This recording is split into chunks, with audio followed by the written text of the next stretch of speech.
Hello, I'm Brooke, a 29-year-old woman. I was born into a lower middle income family, so while we did have enough money to sustain ourselves, we didn't have enough to actually go out or buy a lot of nice things. With that in mind, I always worked really hard to get to where I am right now. I didn't make a lot of friends growing up because I was always so busy studying and when I was old enough working. My dedication to my studies paid off and I was able to get a full ride at a good college. It was here that I met my ex-husband, Chris. Chris and I were part of the same friend circle and ended up dating fairly quickly after we saw each other. We dated for around 4 years before we decided to tie the knot. Of course, we had a lot of ups and downs in our relationship, but nothing destroyed us in any way. Eventually, after years and years of hard work, I managed to get a really good job that allowed me to live pretty lavishly. Except that I couldn't live lavishly. Chris didn't make as much as me, so I was stuck footing all our bills. Chris only paid rent and utilities sometimes. Even then, I loved him a lot and I was okay with it. We never had many fights and were living pretty comfortably. There was only one point of contention between Chris and me buying a house. I'm not going to lie that I have wanted to buy and own my own home. It's always been my biggest dream. In my head, the day I managed to buy a house was going to be the day that I knew that I made it. It would be the day that I knew just what I was capable of doing. Unfortunately, it wasn't time for that yet. Chris also shared my dream. He too wanted to own his own house and get to live in a place that he could truly call his own. We had many conversations about our dreams when we were dating, but while I thought we were on the same page about our finances, we were not. Chris was under the impression that we both made more than enough to buy the house. The thing is, first of all, Chris made significantly less money than me. I mean, he barely made half my annual income. And secondly, Chris had a terrible credit score. He was always late to pay off his credit bills and always withdrew more than he could pay off. I will admit that his financial condition caused a lot of tension between us in the first 2 years of our marriage. We never moved in together before getting married, and we always kept our finances separate. So to find out just how miserably he had been living was a slap in the face. But I loved him too much to ever leave him for it. So I decided to take care of him too. We were married and I believed in his burdens being mine as well. I started helping cover not only his share of the utilities, but also helping him pay off his credit loans. It took me a good year to get his credit score raised at least a little bit. And of course, because I was constantly paying for everything, I had no opportunity to save. For some reason, Chris believed that we had a lot saved up. He never contributed to any of the savings. He just expected me to have saved up. So to say he was unhappy about me not having saved anything would be an understatement. What do you mean you have no money saved up? I mean exactly that. How? How can that even be possible? You can't be serious. Did you even contribute to saving anything? Oh, come on. You know that I never had that kind of money to spare. Right, and neither did I. Explain to me how that is even possible. You make double what I make. Well, you have a crap ton of debt and barely contribute to our living expenses. Everything I earn goes into making sure we live well. I didn't ask to live well. I don't mind living frugally. That's the biggest lie I ever heard. The one time I tried to save on money and bought all the generic named products, you made such a big fuss about it. And before you say that I hadn't told you about making the switch, I very much did. You even agreed to it back then. That week was hell for me because all you did was whine and complain. So you definitely can't tell me that you can live frugally. So are you trying to say that I'm the reason we can't buy our own house? I'm not saying that, Chris. I'm just saying that it will take longer than expected. How much longer are we going to have to rent? With the money we're paying in rent, we can easily make a down payment for a new house. It's really not as easy as that. But why do you need a house right away? We have a long time to spend together. We're still really young. Let's just get your credit score going well so that we can both properly own the house without having to face any issues. I will make sure that we will start house hunting the second we're both doing well with our credit scores. All right. I was upset at how adamant Chris was about getting a house. I hated that I had to placate him as if he was a child. He was old enough to know how things worked. Even if I did save up the leftover money every month, we still wouldn't have even a quarter of the required deposit. Not to mention, I would be the only one under whose name the mortgage would be taken out. I didn't want to be responsible for such a large sum alone. Chris was still huffing about it in a subtle way to remind me that I had disappointed him, but I simply couldn't bring myself to care about it. He should be grateful that I even stayed with him after I found out about his financial condition. The way he was so ungrateful only fueled the irritation I had inside me. Once a week, Chris would tell me that he was the only one in his friend group who didn't have their own home. He told me over and over again how shameful it was for a 30-year-old man to not own his own place. He tried every technique of emotional manipulation available under the sun to try and get me to buy him a house. All that made me feel was disgusted with him. I don't know where he expected me to pull that kind of money from. And then things got worse. Once Chris realized that his tactics weren't working, he invited his mother, Doris, over to try and convince me. Of course, he invited her over when I was at work, so I was surprised to see her there. "Oh, hey, Doris, what brings you here?" "I invited her over." "Chris was telling me about something the both of you are struggling with." "Huh? We're struggling with something? Since when?" "Is this one of your problems, Chris? That she conveniently forgets things?" "No, that is not a problem. I'm simply confused because as far as I know, Chris and I aren't facing any issues."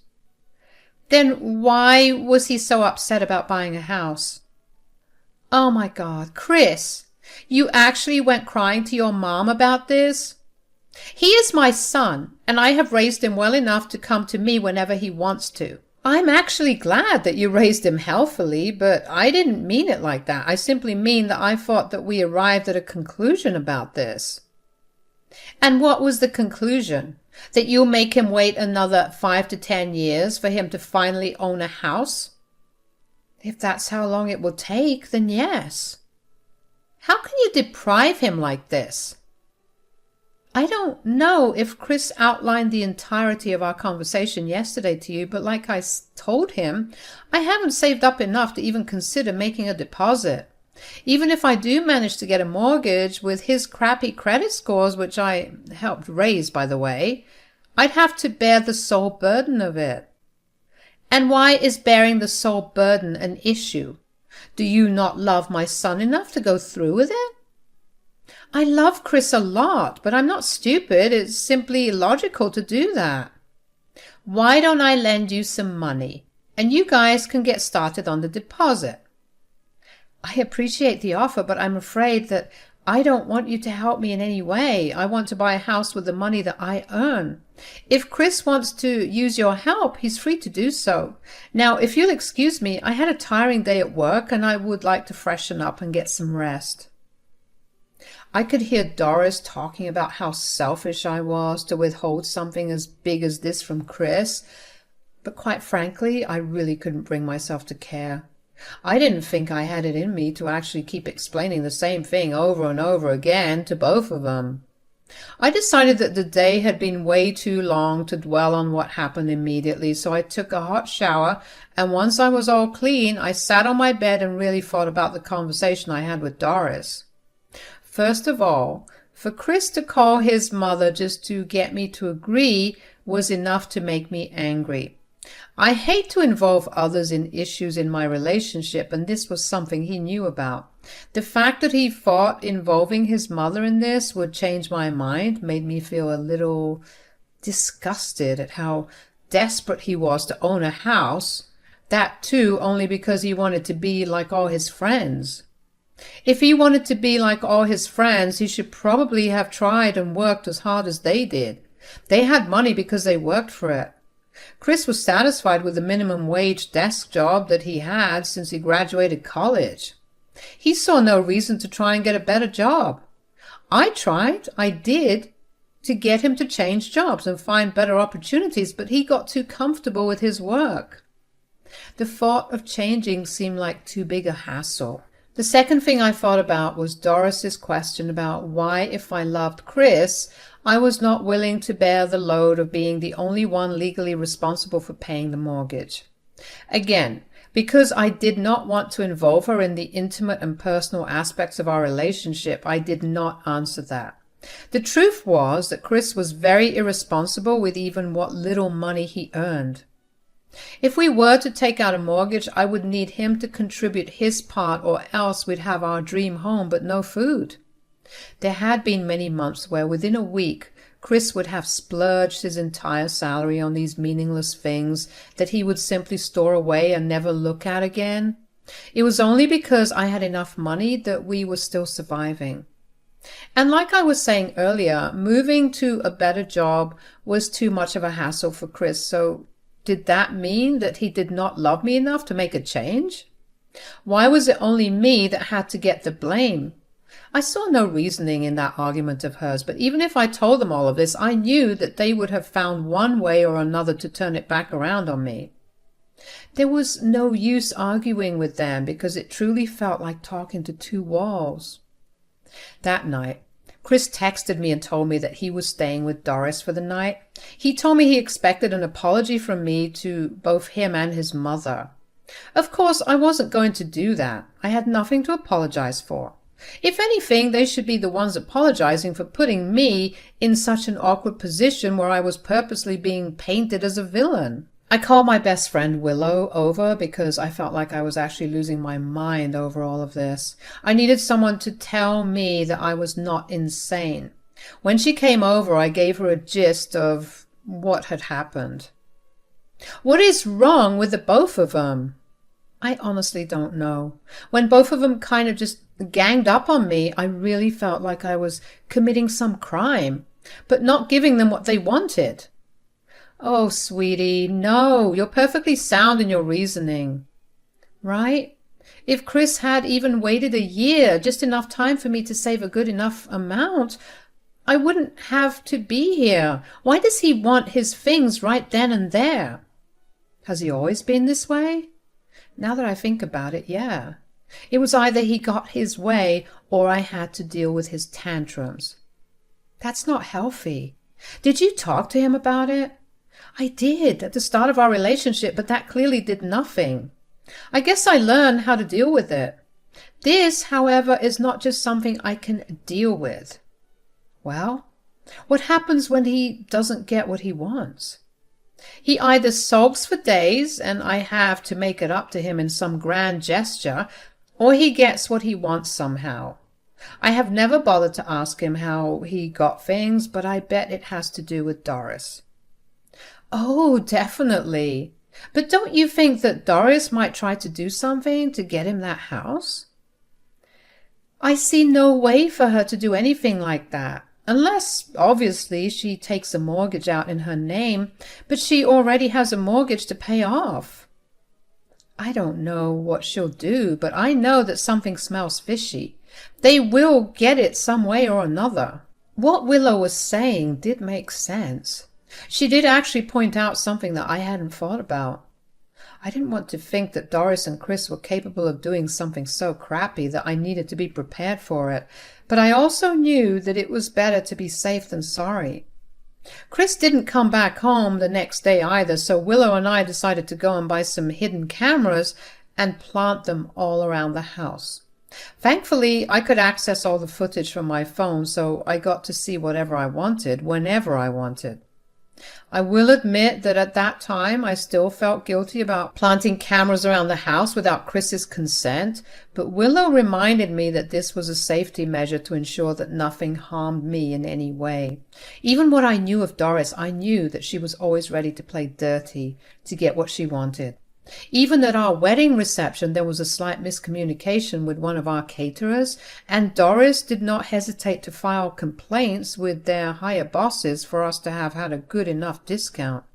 So I knew that if it meant bribing or yelling at someone, Doris would have no problem doing it. Chris came back home the next day, but he refused to talk to me. Of course, I didn't want to talk to him either because I had no reason to cave in at first. And that was how it was for the next few days.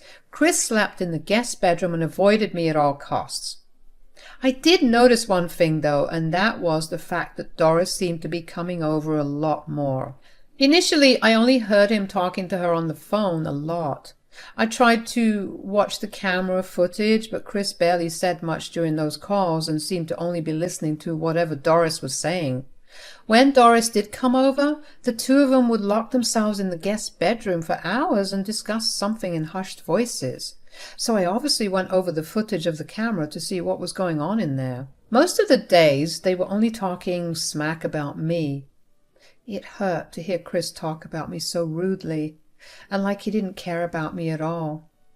It put things in a different perspective to me, and I guess I knew at that moment that I wanted to get out of our relationship. There was one conversation of theirs that really caught my eye. "So, have you spoken to her?" "No, why should I? She hasn't apologized to us." "That's good. You should never give in, or she'll think that she has all the power." "I just don't like this, though. I didn't think we'd ever be this way." "Oh, honey, some people only show you their true colors after you marry them. They know that once they've got you, there's no reason to keep being the way they were." That's so messed up. I'm not even asking for anything big. I just want us to stop paying rent and live in our own place. "Oh, I know. I was in the same position with your dad." "Really? What did you do?" "At first, we fought a lot, just like you and Brooke right now. But then I tricked him." "Tricked him?" "Oh, yeah. And I'll do just that with you." "What do you mean? What kind of tricks?" "Just wait until tomorrow. You'll understand everything. You just have to promise to do whatever I say. If you do what I say, you'll have that house that you want." "All right. I'll do whatever you want." My heart raced at the thought of me being right. I knew that Doris would do something, but even after watching the recording, I didn't know what exactly. Just like Chris, I too had to wait to find out what her big plan was going to be.